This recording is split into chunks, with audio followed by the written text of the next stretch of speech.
უმთავრესი მძიმე სიმპტომატიკა აქვს, როგორც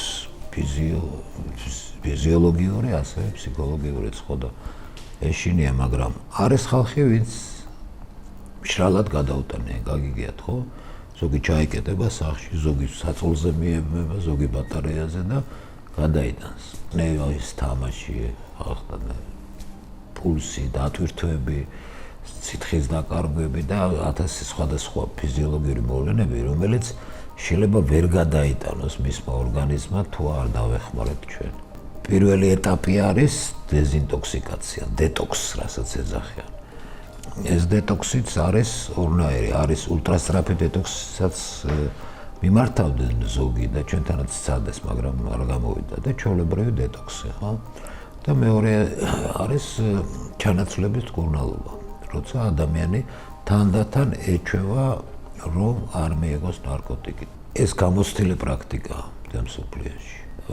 არსი რა არის, ადამიანებმა აძლევენ იმ დოზას, უნდა მისცენ ისეთი დოზა, რომ მას არ კონდეს აღკვეთის მდგომარეობა.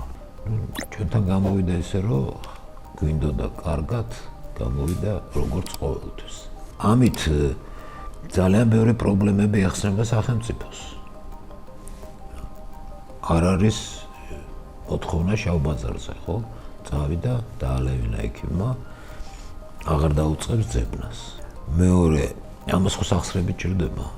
უნდა სადღაც იშოვოს, რომ გაათავებს რესურსებს, მერე უნდა კრიმინალური წესით მოიპოვოს, ხო? ან მოიპაროს, ან იქურდოს, ან ოჯახიდან გაიტანოს, ხო? უნდა იყოს გაწერილი კარგად, მაგრამ ყველასთვის ერთნაირი კი არა, ინდივიდუალურად უნდა იყოს გაწერილი. აი ადამიანს იმის დამიხედვით, როგორი მომზადებულია მისი ორგანიზმი, ან როგორ დაზიანებულია მისი ორგანიზმი, თუ ზოგიერთს ქრონიკული დაავადებები აქვს. ეს უნდა იყოს კარგად ექიმთან ერთად, რომელიც პაციენტს კარგად იცნობს, მან უნდა გაწეროს ეს და ყოველდღიური დაკვირვებით, რომ არ იყოს პაციენტი არც აღკვეთის მდგომარეობაში და არც გაბრუებული.